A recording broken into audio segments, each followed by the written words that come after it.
Hey everybody, and welcome to Let's Look at Bit.Trip Void. So this is the newest in the Bit.Trip series that just came out on Steam, but not the newest in the Bit.Trip series in general. Let's go on a brief history lesson here for those of you who are unfamiliar with Gaijin Games' flagship series. Basically, the guys at Gaijin had a... I didn't even realize I could change the color just by doing that. This looks much better, more visually pleasing, I would say. But the guys at Gaijin had an exclusivity arrangement with Nintendo to publish Bit.Trip games through WiiWare. So I believe they published 6 games through WiiWare, of which Bit.Trip Void was actually the 3rd, I believe. It came just before Runner, if I remember correctly. Anyway, over time, these have basically been trickling out on Steam. This originally came out on WiiWare in, like, the fall of 2009, I think, or, like, the spring of 2009, and is now just making it onto Steam just before the start of 2013, which is pretty crazy how long that took. But Bit.Trip Runner, obviously the most famous of that series. This is Bit.Trip Void, probably my second favorite of the ones that I've played.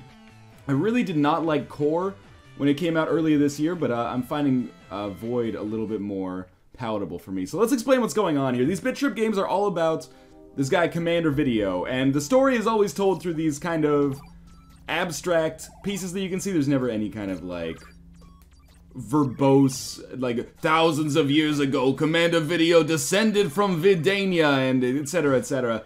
It's just kind of like, it's more of an ambient or atmospheric way of telling a story, so I have absolutely no idea story-wise what the F is going on here. We play as this, I want to say hexagon thanks to Terry Kavanaugh, but this is certainly not a hexagon. It's just some kind of like rounded circle.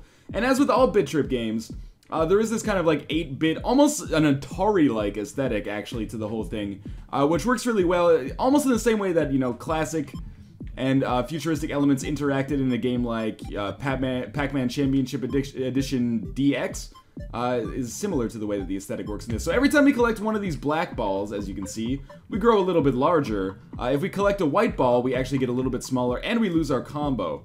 So the entire premise of this game, and remember, these Bit.Trip games are always very shallow, and I don't mean that in an offensive way, but rather in a literal way.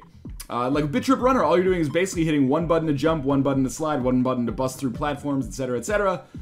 In this game, all you're doing is maneuvering, and it's essentially a 2-button game. You're using the analog stick to maneuver, and then you are also using the A button to kind of do that drum kick, which is going to cause you to grow smaller but not lose your combo. If you get hit by a white ball, you lose your combo and you grow smaller. So it's kind of like, this is a terrible comparison, but if you watch the game show The Weakest Link, you know, you could bank money rather than risk losing it as you got onwards. That's basically what you're doing here. Every once in a while, you can choose to bank your existing combo, and in doing so, you have no risk of getting hit by the white balls anymore. Or I guess you have no risk of losing your combo and getting hit by the white balls, but you also, I believe, lower your score, or your potential score, a little bit. But it's a necessary evil, because there are some times when it's seriously mathematically impossible for you to not get hit. Oh! By the way, missing black balls has pretty much the same effect as getting hit by a white ball. It causes you a loss of combo, a loss of score, and degradation in terms of your overall mode of the game. You can see if you look in the background right now, I am in super mode. Basically it goes like normal, mega, super, and then I'm not really sure what comes after that because I'm bad enough at this game that I've never really gotten past that for long enough. And when I do get past it, shit on the screen is going absolutely crazy, so I can't really afford to look in the background. But anyway, what this is basically about is building combos and not getting hit by the... Oh, there was an example of when I should have banked way earlier. But building combos, not getting hit by the white balls, and not letting any black balls get by you. And of course, in actual, like, practical terms, this is borderline impossible. I'm sure there are ways to perfect the levels that I'm just not good enough to do right now. But most of the time, it's just a score attacking game. So it's not like Runner in the sense where you have to do perfectly throughout a level, or at least not get hit on a level in order to survive. This is just more of a high score attacking type game. So as I mentioned, all the Bit.Trip games I find pretty shallow, and actually, despite Runner being kind of a darling of the indie world, I have... I wouldn't say mixed opinions, but I have kind of middling opinions of the Bit.Trip series at large. This came out during a period, and I don't mean this to be belittling to Gaijin Games at all, because I like this game, but it came out during a period where, you know, indie gaming was still in its infancy. To get a game like this was incredibly rare. This kind of game with like this deliberate aesthetic, and, you know, focus on music and oral elements like that. Nowadays, in indie gaming, by the way, you can get repellents that cause the white blocks to actually move away from you, which is invaluable in situations like this. But nowadays, games like this, I'm not going to say are a dime a dozen, because there is truly some like creative vision that has gone on in this, of course. But it's not as remarkable as it might have been 3 years ago. You know, that's back like the same year, I believe, that Braid and World of Goo came out, and a year before Super Meat Boy. So we're dealing definitely before the recent explosion of indie games that has come about in maybe the past few years. Oh, come on, you can catch it. I know you can. I couldn't. I should bank very soon in all likelihood. Although the temptation to grow the combo is enormous. There we go, I banked just before some white blocks came, which is good. There is an element of memorization. Like, these levels are not procedurally generated or anything like that. So if you memorize the levels, you can do much better at them over and over and over. And we will actually have some boss battles coming up soon. I should mention, there's only 3 levels in the game. So replayability is definitely a major focus. Each of the levels is not particularly short, though. Each one has at least 3 or 4 checkpoints in it. Oh, I did get hit by a white block. I didn't even notice this thing coming.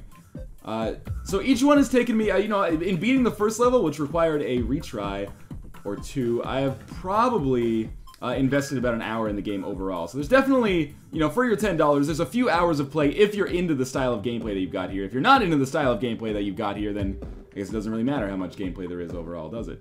So my repellent is just worn off, so I'm just going to hang out in a safe spot here where I presumably cannot be hit by any of these guys, just oscillating back and forth a little bit. These are the most frustrating parts of the game for sure, when you end up in areas where there are very few black spots and many, many white ones. So we're just going to continue onwards. This game does require a certain degree of focus, especially once we get into the boss battle, which I'll talk about later. So the levels are themed... oh, I missed it, I think. Levels are themed like Ego... Or sorry, id, super ego, and ego. After the proposed spheres of the psyche, essentially. And that's in terms of increasing difficulty. So we're on id right now. Id is the easiest. And after that, it gets more and more difficult. I only spent a little bit of time with the second level super ego last night. Because quite frankly, by the time I beat the first level, I was so drained and like worried about my the potential of having like a grand mal seizure or something watching all of these flashing lights in the background. But yeah, in terms of like the Bit.Trip series at large, I'm not really a huge fan. When Core came out on PC earlier this year, I kind of thought it was really bad, to be honest with you. I didn't make a video of it because, quite frankly, it was one of those games where I invested like 45 minutes into it and was like, I just don't want to play it for the remaining 20 minutes necessary in order to form my opinions on it. I know a lot of people are going to disagree with that, and that is okay. So this is our second checkpoint. We only hit 1 white block there as well. And we finished on Ultra. That must be what comes after Super. And we're going to try to build that combo as high as we possibly can. Or build that, like our phase, Ultra, Super, etc., as high as we possibly can. Because we're going to lose a lot of it when we come to the boss fight, which will come on 1-4. But yeah, I thought Bit.Trip Core was actually pretty not fun. But I love Bit.Trip Runner, in spite of the fact that I think it is largely probably too difficult for most people, myself included. I think I let some go by there. That's okay, though. I do have some similar complaints about Void that I had about Core. Like, sometimes when the screen gets dark like this, when you're in Mega in particular, it can be difficult to see the black squares in the background, but I think it's kind of what they're going for. If that makes sense. I think it's a deliberate design choice to kind of eschew those elements sometimes and make the game more difficult, but it's not a way of improving the difficulty or increasing the difficulty that I particularly enjoy. I mention this a lot in videos where I do like twin stick shooters. By the way, we have Vortex power up now, which means we just suck in all of these black dots that come around us. But I mention this in a lot of twin stick shooters that I like all of the elements to be like very visually divergent and contrasting so that it's actually possible to parse what you're seeing and be able to adjust your play accordingly, essentially. To be able to maneuver quickly enough, because this game does require a certain amount of reaction time. I did just let one go by, which is unfortunate. There goes my perfect, although I've already let several go by and been hit, I think.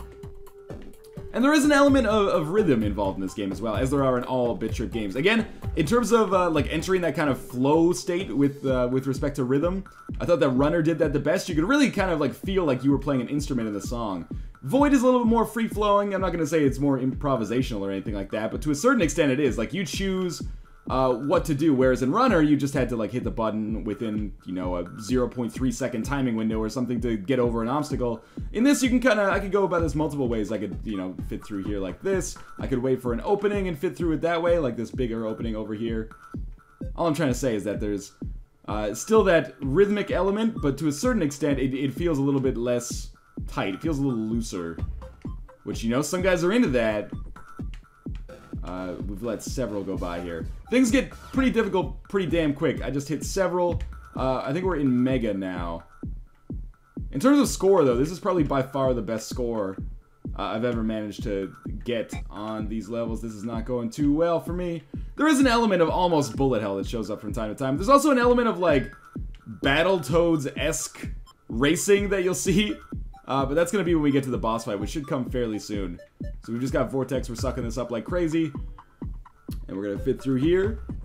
Hopefully you can hear the music. I know a lot of times people have problems with my audio balancing. They think that I put the game volume too low. It's just because like, for the people who are perhaps a little bit hearing impaired, it's nice to have the voice ringing out high over the game sound if that's what the focus of the video is going to be. But I understand that for some people it can be a little bit annoying as well. So that's our third checkpoint. Anyway, that last part was not really necessary, but you get what I'm saying there. We hit 7 white blocks this time, and now we're gonna enter the. It's not quite entirely a boss level, but it is a boss level overall. Or there is a boss at the end of the level, I should say. And we're introduced to new patterns constantly. It's the one thing I like about this game is that it constantly keeps it interesting with the patterns that show up on screen. At least in my experience so far, memorization is an asset, but not necessarily a requirement. Maybe the exception to that rule would be on the boss fight, where it's nice to memorize the course so that you can plan your moves accordingly. However, most of the time, when I'm playing like novel sections of a level, I'm still able to survive reasonably well. It just requires a little bit of focus and concentration, which this game requires in spades, I'll admit. Basically, if we're going to boil down Bit.Trip Void to its earliest or most basic function or mechanic, we're trying to grow as large as possible. We also have the ability to bank our combo, essentially, or bank our score while keeping our combo. But we don't want to do that too willy-nilly, because if we do so, we're going to minimize the maximum score that we can get. So if I just stand here, I should be able to get all those. Good. I've never gotten all those before. Just gotta stand in the right place. Again, memorization, an asset, like I said. Not necessarily a necessity, but important nonetheless. So overall, my feelings on Bit.Trip Void. This is gonna be available on Steam for 10 bucks. It just came out yesterday to, like, basically no fanfare. Okay, one second, I've gotta focus. This is a challenge level, which basically means all of my inputs there were reversed. And we got all 16 out of 16, which might mean I get another retry for this boss fight, which I may indeed need. We're gonna start the boss now, which is basically just an obstacle course. But yeah, my feelings on Bit.Trip Void. It's 10 bucks, it's coming out on Steam. To be honest with you, even though I enjoy this game, I don't know that it's worth 10 bucks, especially coming out what is likely the day before the Steam sale starts. There's probably much more engaging experiences you can get for 10 bucks, but if you're a huge fan of the Bit.Trip series, but for some reason have never played Bit.Trip Void, I realize that makes it. If you're a huge fan of Final Fantasy, but you've never played any Final Fantasy game, no.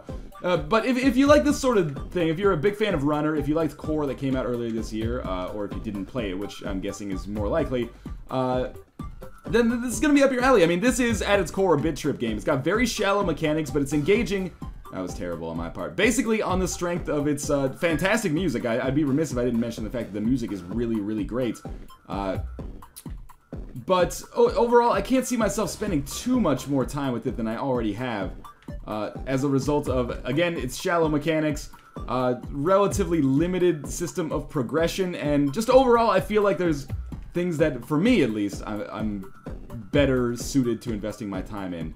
Now, this is a boss fight, and the funny story, I spent like probably 15 or 20 minutes on this boss fight, quote unquote, I'm just using fight for lack of a better word, trying to just go through the course, because until now, that's all we've done is go through the course. I didn't realize, as you see this like black circle appear above us, that what we actually have to do is just catch up to this guy, and if we catch up to him, we win. Of course, it's risky. The closer you get to the obstacles as well. But there are areas where it's capable of getting to it quite easily. And that'll end the level for us there. But I basically just did 15 minutes straight of me following that guy, being like, when is this gonna end? This is going on for a crazy long time. Because obviously they're being more minimalistic and they don't actually give you any tutorialization for that, which could be good or could be terrible, depending on your opinion. So there's a high score. It's weird that there's no secondary high score because I have beaten that level before. I don't know what's up with that. So we got another cutscene here. I'm just going to skip by this and actually quit back to the main menu. So, yes, I was hoping that didn't actually quit out of the game for us. So this is Bit.Trip Void from Gaijin Games. It's available for 10 bucks. I don't think it's as good as Bit.Trip Runner. So if you didn't like Bit.Trip Runner, this is probably not going to tickle your fancy too much more than that. But if you're a fan of games like this, very minimal music and aesthetic focused games that kind of, again, try to put you into that flow state. There needs to be a genre moniker for these guys. Like, I would just call them flow state. Almost like this, Geometry Wars, Waves, stuff like that. I realize those are twin stick shooters, but anyway, bear with me. In any case, yeah, check this out on Steam if you're interested. I'll put a link to check it out on Steam in the video description. In any case, thank you guys for watching, and I will see you next time.